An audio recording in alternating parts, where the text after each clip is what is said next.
Senhoras e senhores, hoje a treta é séria. Vou responder alguns comentários do vídeo do Mas Grave. Inclusive, se você não viu o vídeo, recomendo você ver depois. Porque, infelizmente, por mais que você demonstre os riscos de você utilizar um ativador, tem gente que é igual o São Tomé, que precisa ver pra crer, manja? Então, bora falar mais uma vez sobre isso. Vou tentar explicar aqui de forma bem clara para que até uma criança de 5 anos consiga entender. Vou trazer, inclusive, o que eu tinha encontrado de estranho no código do Mais Grave que me levou a fazer aquele vídeo. Para quem não viu o vídeo, resumindo em 30 segundos, o objetivo era alertar quem confia cegamente nesse tipo de ativador pode ser um pouco perigoso. Muita gente entendeu, aliás, eu acredito que a maioria entendeu e uma minoria não entendeu, ou talvez não quis entender, não quis compreender e não quis acreditar porque faz uso desse tipo de ativador. Só que como aqui no Brasil a minoria ela é muito barulhenta, ela acaba deixando a entender que o vídeo só foi eu dando uma opinião sobre algo. Então eu, como não gosto de um ativador, eu tô falando mal do Mas Grave sem eu ter feito uma análise prévia antes. Quero falar mal do Mas Grave hoje e vou falar. Não foi bem assim. Eu já utilizei ativadores, eu já utilizei softwares craqueados, jogos craqueados. Só que hoje, por eu saber dos riscos, eu não utilizo mais. Inclusive, um amigo meu, um tempo atrás, eu queria jogar Red Dead Redemption e eu tava achando muito caro o jogo na Steam. Eu falei com esse meu amigo, ele falou: eu tenho craqueado, se você quiser eu te mando aí. De início eu aceitei, mas aí eu pensei nos riscos aqui, o que poderia talvez acontecer, e eu falei: ah não, deixa pra lá. Depois que você sabe dos riscos de você utilizar um software craqueado ou de um jogo pirata, você acaba entendendo que talvez não vale tanto a pena correr esse risco. Então hoje, se eu tiver o dinheiro eu compro, se eu não tiver eu prefiro não comprar, esperar o momento oportuno e comprar posteriormente, a hora que entrar numa promoção, ou sei lá, talvez nem comprar. E naquele vídeo eu trouxe com o objetivo de que é possível sim, mesmo que um antivírus ali do Windows não identifique que exista de fato um vírus ou algo malicioso, é possível sim que exista algo malicioso, entende? Por mais que o antivírus ali não identificou como malicioso, não significa que ele não é malicioso. Eu vi gente falando,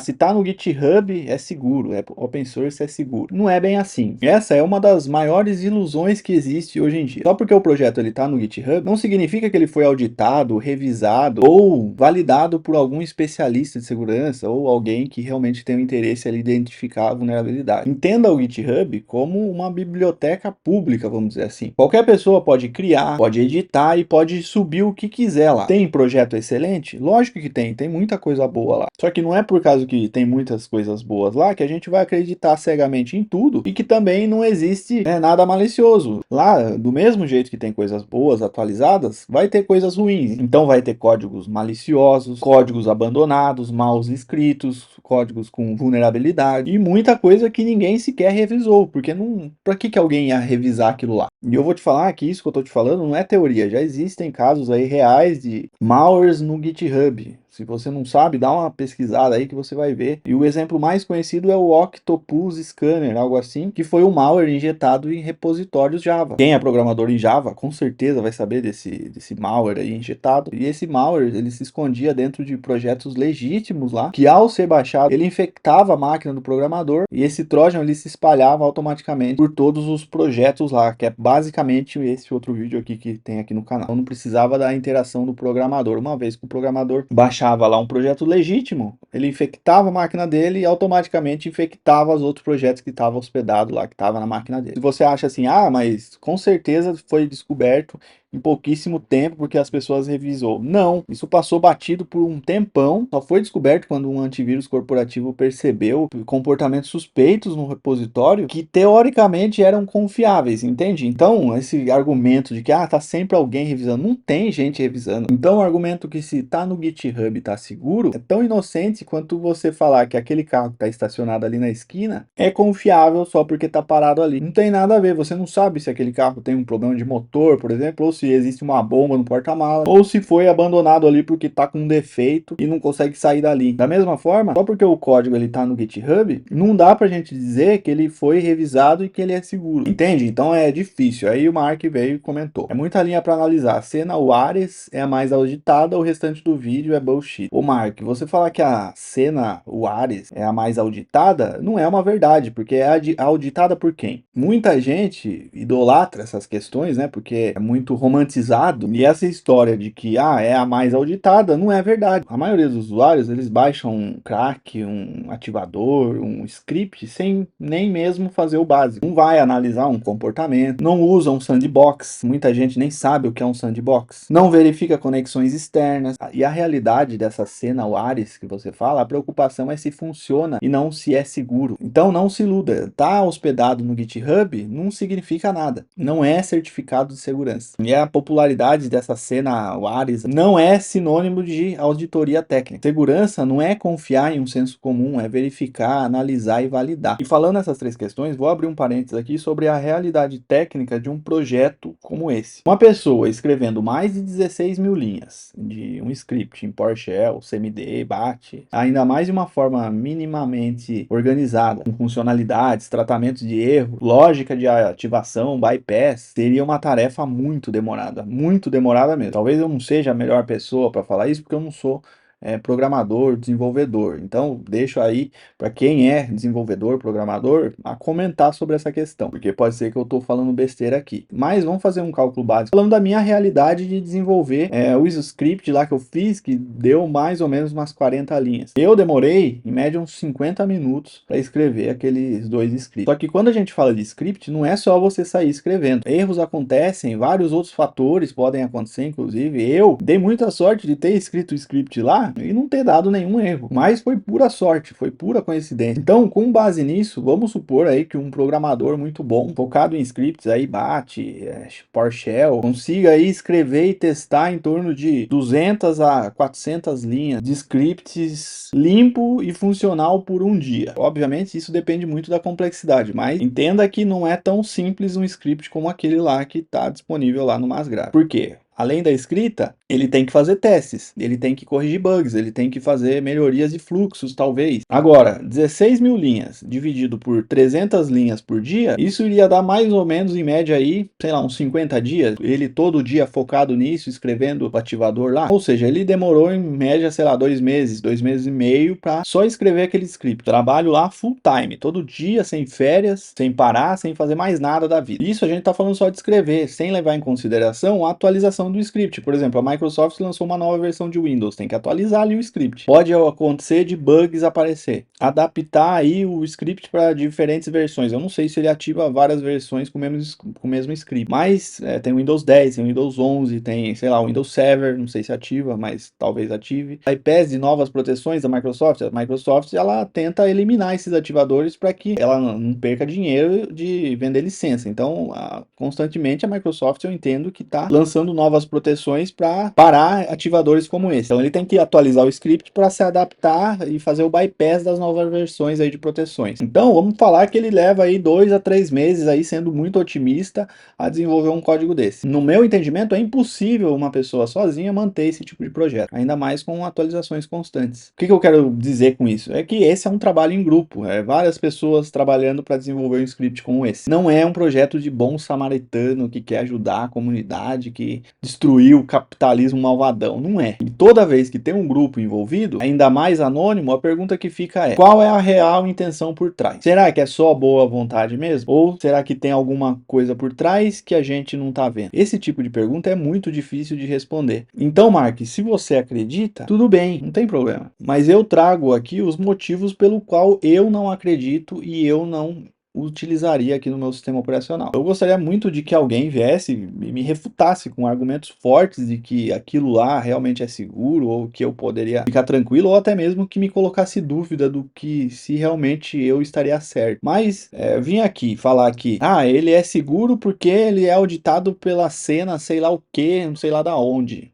Pra mim não é válido isso. Mas vamos aqui para outro comentário do Sansão, falando que eu não analisei linha por linha. Beleza, vamos ser bem técnicos aqui. Como eu falei, o Masgrave ele tem lá mais de 16 mil linhas. Eu entrei agora aqui, acabei de entrar, tá com 18 mil linhas, aumentou. Não sei se é o mesmo lugar que eu tô vendo aqui, mas parece que aumentou aqui a quantidade de linhas. Talvez eles atualizaram. Agora, pensa para mim, analisar linha por linha. Ainda mais se tiver ofuscação, que com certeza tem, que eu vou te mostrar. Com chamadas indiretas, scripts fragmentados, funções ocultas, tem várias coisas. Não é uma tarefa simples de fazer. Pergunta aí para qualquer analista aí aí, sei lá, alguém que faz análise de malware. Fazer uma auditoria completa, linha a linha, vai demorar semanas, meses, muito tempo vai demorar. E mesmo assim, não garante que você vai identificar todas as armadilhas, payloads escondidos ou execuções remotas disfarçadas. Isso porque um código malicioso disfarçado, ele não vai deixar o problema escancarado. Ele pode utilizar técnicas de ofuscação de variáveis, funções recursivas, carregamento dinâmico de payloads, criptografia inline. Nossa, tem muitas coisas aqui que eu vim aqui fazer uma análise de linha a linha, ver lá o que está escrito, não vai ser suficiente. Tem que ver também o que o script faz no ambiente, processos que ele cria, conexões que ele abre, alterações que ele faz no sistema, e eu, infelizmente hoje, eu não tenho esse tempo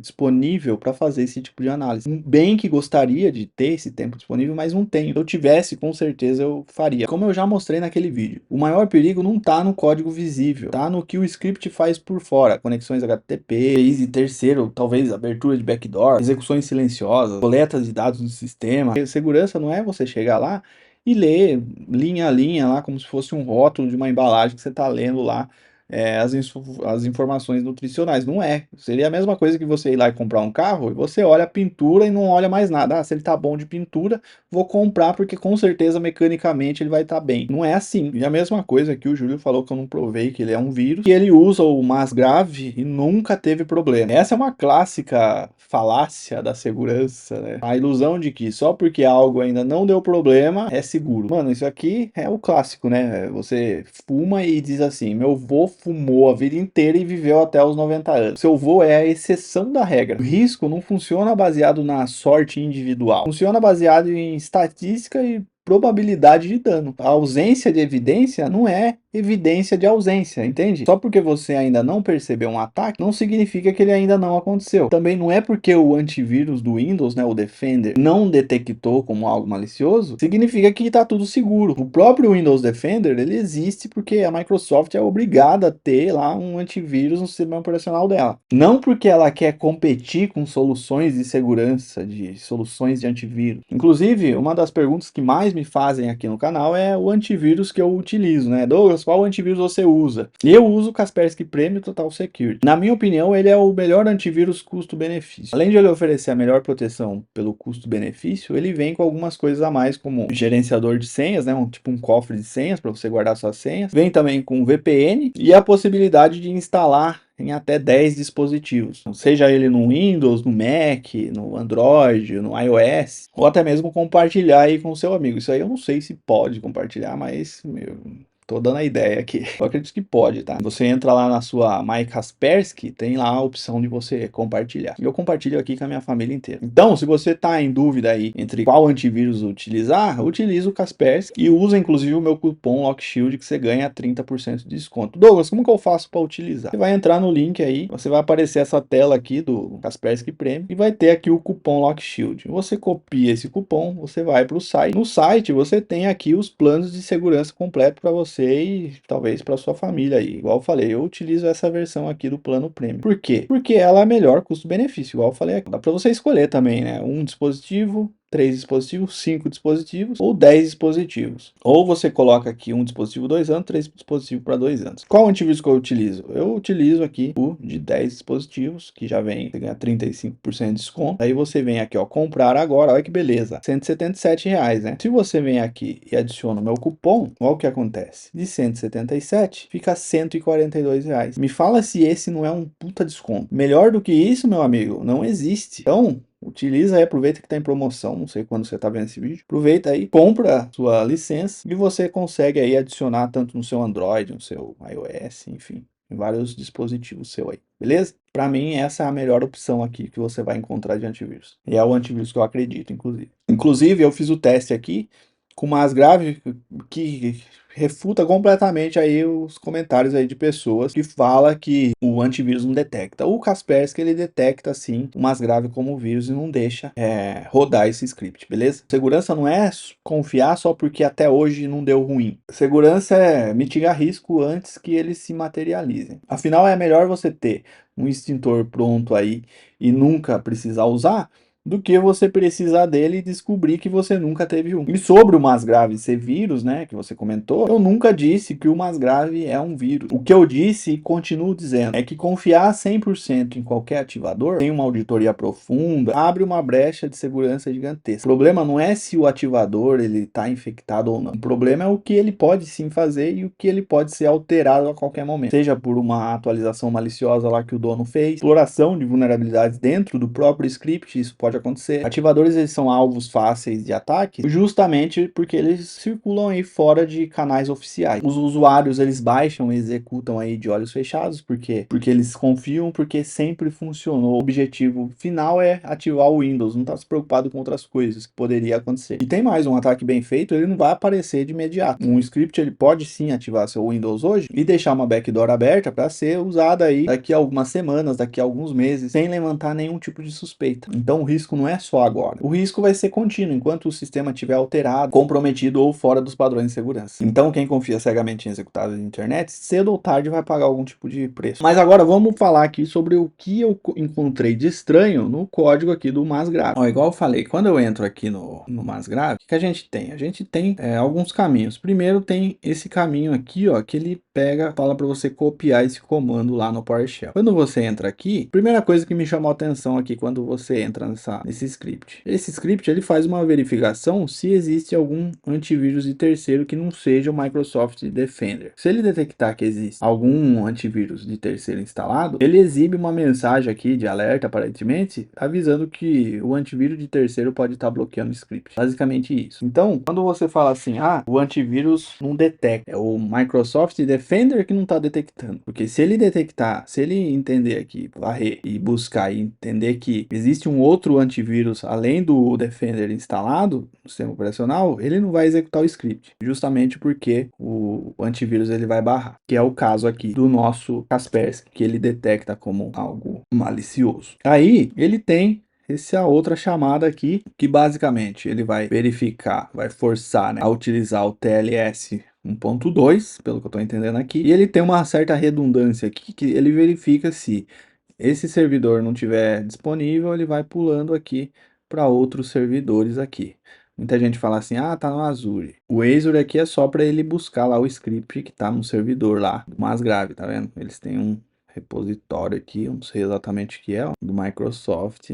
Vamos tentar acessar esse link para ver o que acontece. É um script externo. Então a gente teria que analisar, ó, aqui é outro, esse é do próprio GitHub mesmo. Acho que vai ser um repositório no Git, ó, com outro script. E esse daqui, ó, é o principal lá, que é esse outro aqui, ó. Beleza? Então, ó, tá vendo? Ele faz várias chamadas externas. E quando você entra nesse script aqui, o que que a gente tem? Muitos EX, que é aquela função invoke expression. Basicamente, ele executa comandos escondidos em tempo de execução, sem aparecer no código direito. E isso abre uma brecha para ofuscar payloads, talvez um script ou um malware escondido, baixa conteúdo externo sem que o antivírus perceba, igual eu demonstrei no vídeo lá, altera o sistema, então pode criar um backdoor ou uma certa persistência e pode também fazer conexões de rede, só que em tempo de execução. Então, o script ele não joga tudo aqui na nossa cara, ele tem muitas coisas que é prática de quem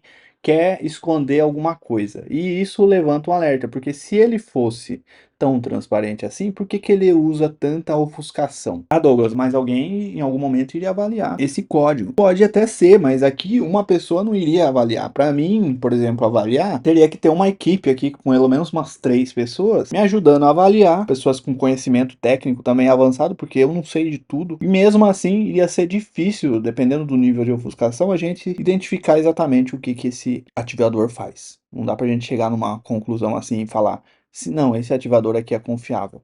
Porque ele pode até ser confiável hoje, mas e amanhã? E se rolar uma atualização? Entende? Não dá pra gente garantir 100% de confiabilidade. Basicamente isso. Porque ele lê a si mesmo em determinados momentos, procura trechos escondidos e só depois ele executa esses trechos dinamicamente. Ou seja, o perigo real está no que a gente não consegue ver de primeira. Esse tipo de técnica que eles adotaram aqui no script do mais grave é a técnica clássica aí de evasão usada por malwares quanto por scripts maliciosos. Então por isso que eu trouxe o vídeo de que não dá pra gente acreditar cegamente nesses scripts. Então, sempre bom ter cuidado aí ao utilizar esses ativadores e softwares piratas e utilize um antivírus aí de qualidade. Caso você não tenha um, utilize o das Kaspersky, que é o que eu recomendo e é o que eu utilizo, inclusive. Eu não iria recomendar algo que eu não utilizo e que eu não acredite. Fechou? Eu vou ficando por aqui. Se você gostou desse vídeo, deixa seu joinha.